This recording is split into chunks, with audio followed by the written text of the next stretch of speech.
Merci de votre fidélité à Télécentrafrique, la chaîne de l'unité nationale. Mesdames et messieurs, soyez les bienvenus au rendez-vous de l'actualité de ce dimanche 22 juin 2025. Les titres. Le ministère de la Santé et de la Population, en partenariat avec l'Organisation mondiale de la santé OMS, a effectué une mission du 13 au 16 juin 2025 dans la préfecture de Mbomou, plus précisément à Bangassou et Wango. Vous en saurez plus dans cette édition. Vous aurez à suivre dans ce journal la remise des vivres et non-vivres par la société Centrabois aux populations vulnérables de Bangui-Fleuve. Voilà tout pour les titres, le journal. Une délégation conjointe du ministère de la Santé et de la Population et celle de l'Organisation mondiale de la santé s'est rendue du 13 au 16 juin 2025 dans la préfecture de Mbomou, notamment à Bangassou et Wango. L'objectif est d'évaluer les structures sanitaires et renforcer l'engagement communautaire ainsi que l'installation des sous-fédérations du mouvement Cœurs Unis. Machiteron Songoy, reportage. Une satisfaction du travail qui est fait sur le plan de la santé dans la préfecture du Mbomou. L'administration sanitaire exemplaire. Il y a un travail d'équipe qui se fait en partenariat avec tous les partenaires, avec l'appui des autorités régionales, préfectorales, sous-préfectorales. Au niveau de l'hôpital régional, il y a une transformation qui est engagée dans le sens d'une plus grande autonomie de cet hôpital en capitalisant sur les acquis des investissements faits par MSF, Médecins sans frontières, qui a fait un travail vertueux ici. Et donc il y a un programme de transformation qui est en cours. Au niveau des formations sanitaires, il y a également la gratuité ciblée qui est en marche, avec une culture de qualité qui se met en place. Et ce qu'il faut retenir, c'est que ce travail doit continuer et surtout se développer vers une meilleure implication des communautés. La mortalité maternelle et infantile n'est pas seulement le fait du Mbomou. Il y a un travail qui est en train d'être fait au niveau de l'hôpital de Bangassou. On a trouvé une maternité qui est propre, dans le sens des efforts qui sont faits pour réduire la mortalité maternelle et infantile.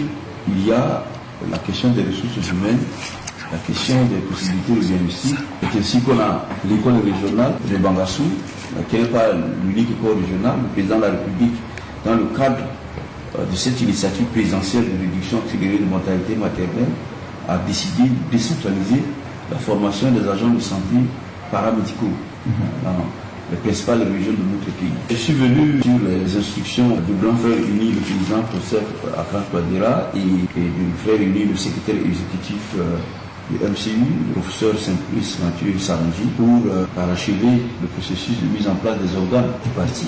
Nous avons pu valider les membres du bureau de Wango, de Gambo et de Bangassou. Best, Raphaël et Bakouman, dont nous confions la tâche au bureau fédéral.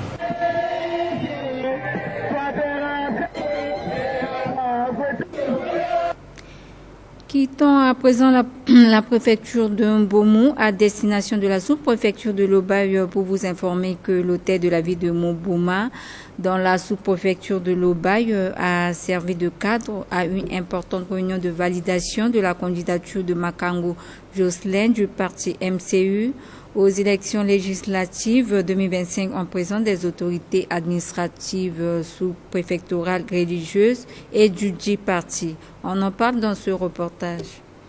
L'hôtel de ville de Mbomou, situé dans la sous-préfecture de Mbomou, Lobaye, a servi de cadre à une importante réunion de validation de la candidature de Ghislain Magloire Makango du parti MCU aux élections législatives de 2025 en présence des autorités administratives, sous-préfectorales, religieuses et du parti. Après la lecture de la candidature de l'honorable député de Mbaïki, Ghislain Magloire Makango, ayant rempli toutes les conditions et avis favorables des membres du parti MCU de Mbomou, l'honorable député Makango est désigné candidat du MCU par acclamation dans sa zone. Le suppléant Singombe se réjouit de cette désignation et remercie ses frères et sœurs unis.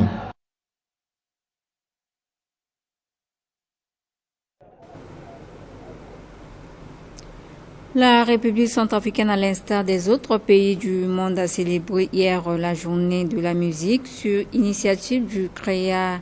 Madame Albertine Wabois, directrice générale des arts et de la culture, qui a lancé ce festival international de la musique en communauté, journée des arts à l'espace vert de Londjamboko dans le 9e arrondissement de Bangui.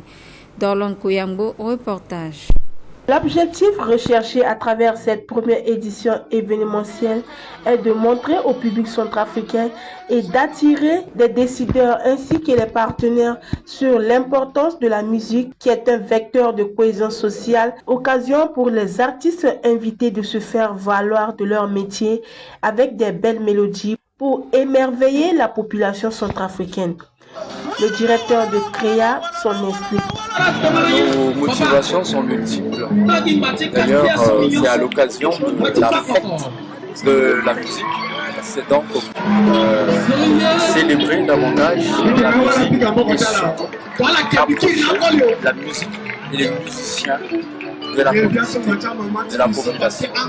Parce que c'est à travers les médias que les gens suivent de la musique. Tout le monde n'a pas l'opportunité de voir, même les artistes comme ça se passe actuellement. C'est pour ça que nous avons organisé ce festival-là de musique en communauté. C'est par rapport à nos us et coutumes. À l'époque, ce n'est pas dans les bars, dans les restaurants, dans les salles. On fait de la musique à la pleine lune. On fait de la musique pendant les cérémonies de deuil, de mariage, tout ça. Donc, la musique se faisait dans la commune pour créer des journées et mélanger avec les musiciens. L'objectif de tout ça, c'est pour contribuer à rapprocher davantage la musique de la société. Pour cela que nous avons ajouté les jeux de société comme une activité. Et nous avons aussi un espace socio-économique. Comme vous avez vu là-bas, il y a un petit marché. Il est à noter que cette première édition a regroupé plusieurs participants venus de la République démocratique du Congo pour valoriser cette rencontre événementielle.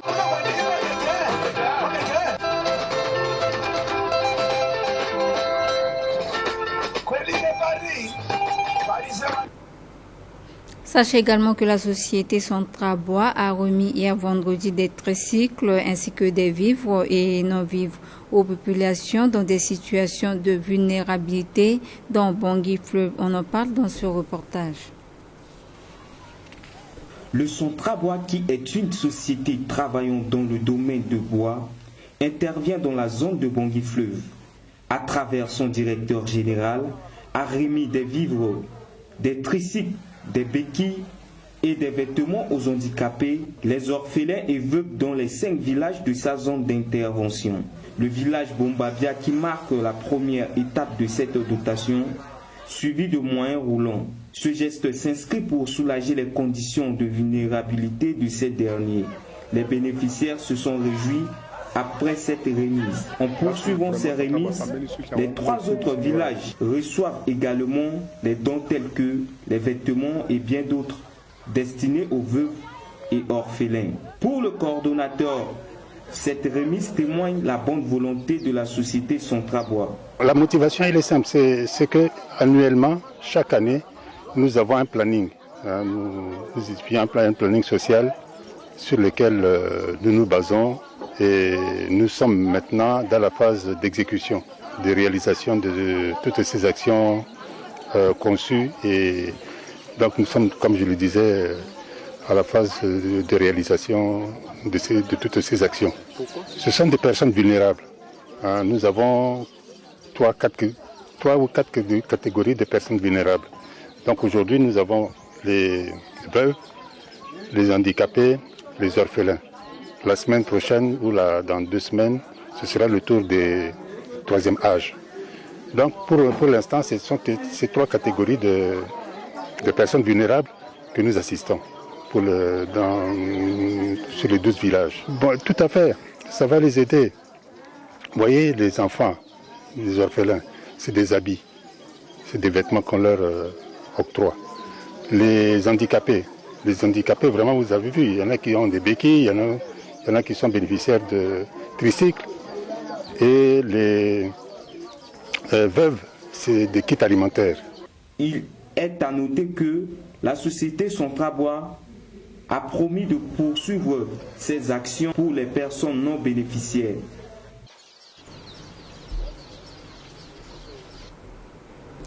L'ONG Marvilis a procédé hier au lancement officiel des activités liées à son projet intitulé Agri-École au sein de l'école Bogula, située à plus de 60 km sur la route de Boali, à la sortie nord de la ville de Bangui. Ce projet pilote vise à améliorer la sécurité alimentaire en milieu scolaire en République centrafricaine. Le point à travers ce reportage.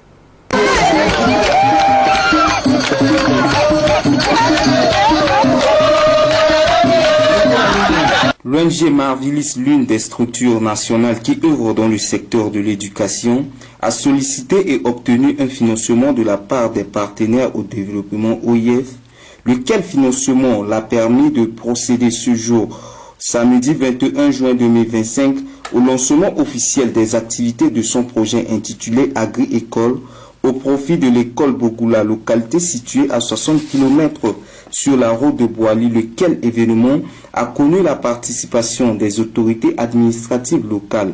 Il a été question au cours de cet événement pour l'ONG Marvilis de faire don en nature composée des outils des travaux, chronomètres ou gants, arrosoirs, brouettes, au corps administratif de l'école Bogula, réceptionné par l'inspecteur académique de la région dans le but d'améliorer la sécurité alimentaire des élèves fréquentant cet établissement. Dans son intervention de circonstance, le coordonnateur de l'ONG Marvilis a justifié le pourquoi du choix de l'école Bogula en vue de l'implantation de ce projet de société.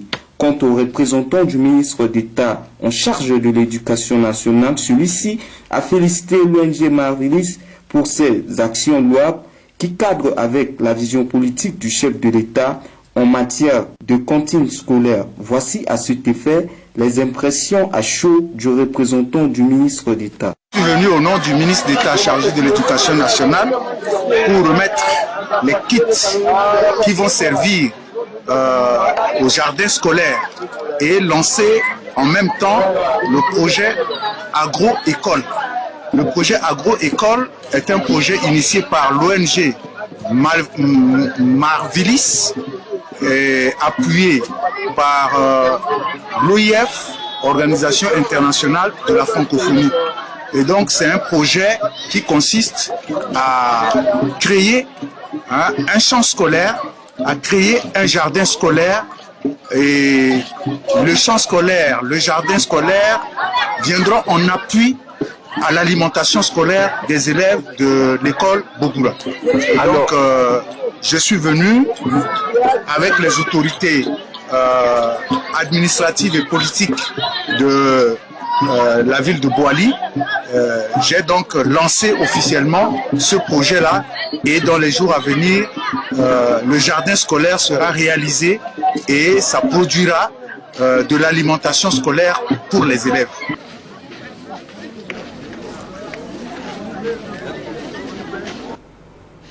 Un autre fait marquant l'actualité nationale, les 160 centrafricains habitants qui sont aux alentours du pont Sapeke 2, avec la construction anarchique des maisons, sont bien accueillis et se sont délocalisés à Somba pour des raisons techniques, contrairement à ce que les gens disent au quartier. Bertrand Laguerre, chef du quartier Sapeke 2, dénonce cette mauvaise manière d'interpréter les choses. Suivies. On a dû installer 40 personnes. Ça veut dire que na yata se installé là et ça la sabango tiens maman son daltiso ita akidi ita. Effectivement, il y avait 58 impactés du pont relogés dans le site de monsieur Tranqui. C'est un domaine titré. Ça veut dire qu'ils n'ont pas le droit de pouvoir y être relogés. Maintenant, malgré cette situation pénible traversant mes administrés, suite à des inondations multiples, l'État se plaint de leur sort. Maintenant, il faut trouver voies et moyens pour pouvoir les reloger. Raison pour laquelle les propriétés voulaient jouir de leur parcelle. Ils ont leur titre. Raison pour laquelle ils ont dit, ok, ils ont leur papier, il faut devoir déguerpir le site. Il y a eu 2 tentatives. C'était comme ça que l'État a donné son accord pour pouvoir aménager un site vers Samba. Samba Park, tu rentres une histoire de 2,5 km. C'est là où on a aménagé en base des déchets de la MINUSCA. On a aménagé 160 lots, y compris les impactés et les occupants illégaux qui ont occupé le site de Trinqui. Voilà le travail que j'ai eu à faire. Ça veut dire qu'on n'a pas épargné personne. Donc ça veut dire qu'on tient compte de la vision du chef de l'État. Le chef de l'État ne les a pas abandonnés. Ça veut dire que ce sont des gens qui sont relocalisés. Personne ne va être mis de côté.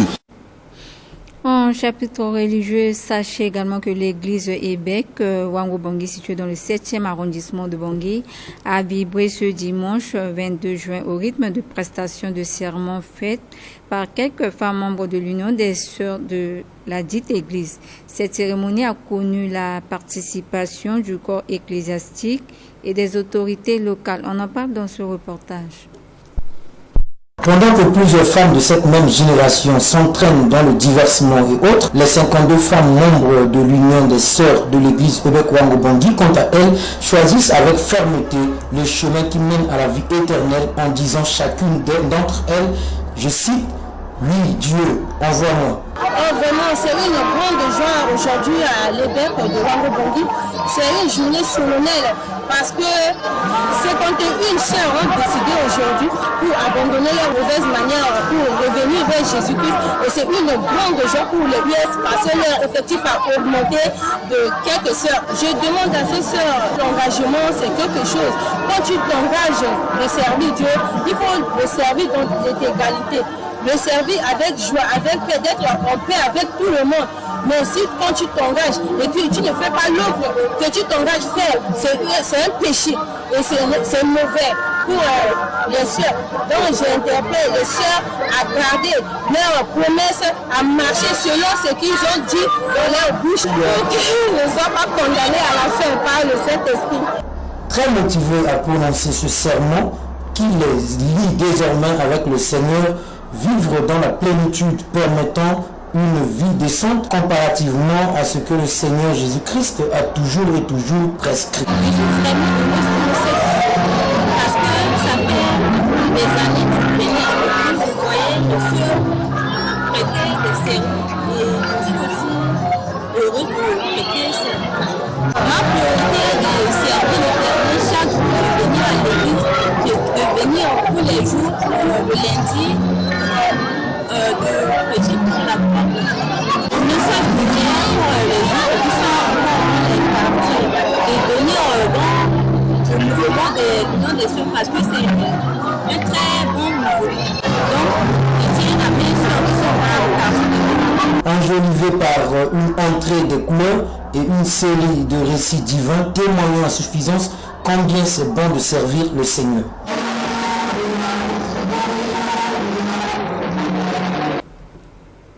En mission de travail dans la Mombere KDI, le ministre en charge de l'équipement et des travaux publics, Mathieu Eric Rekosekamo, a consacré le samedi dernier à Berberati aux activités citoyennes initiées par le président de la République, professeur Faustin Archange Touadéra, pour l'embellissement de la ville contre l'insalubrité autour des différentes associations du mouvement Cœurs Unis. Suivez ce reportage signé Alvin Bombari. L'opération Kwatikodro, une initiative du président de la République, professeur Faustin Archange Touadéra, dans l'intention de lutter contre l'insalubrité dans la ville de Bangui et ses périphériques. C'est dans cette optique que le ministre de l'Équipement et des Travaux publics, Mathieu Eric Rekosekamo, et ses staffs techniques qui l'ont accompagné dans cette mission de travail dans la préfecture de Mombere KDI, précisément à Berberati, et dans la Songambaire Anoula, n'ont pas resté en marge de cette activité citoyenne de nettoyage dans la ville de Berberati, notamment la cour administrative de cette localité. Un membre du mouvement Touadéra à Lingbina Kwaso nous dégage ses impressions. La joie est plus grande ce matin. Nous voyons le ministre des Travaux publics parmi nous. Mais en dehors du ministre des Travaux publics, c'est une instruction que nous avons dit au ministère de la Santé qui l'ont de leur ville forte En tout cas, c'est une situation la joie est plus grande parce que en voyant, quand vous regardez les étudiants qui sont passés la table qui est là, c'est une très bonne initiative que nous louons tous à Gagati et nous sommes derrière ça. Ce que je dirais à notre c'est d'abord notre pays. Soyons d'abord patriotes. On doit tout faire pour que ce pays soit propre. On doit rendre, c'est-à-dire le plus et à travers cette initiative, vous voyez, déjà devant le bâtiment administratif, il y a eu déjà ce travail. Et vous voyez il y a la propriété qui est là. Donc, on doit être propre chez soi. C'était bien d'ailleurs que nous fassions ce travail-là. En tout cas, nous louons nos frères et sœurs d'être toujours mobiles tous les samedis pour pouvoir nettoyer leur propre vie.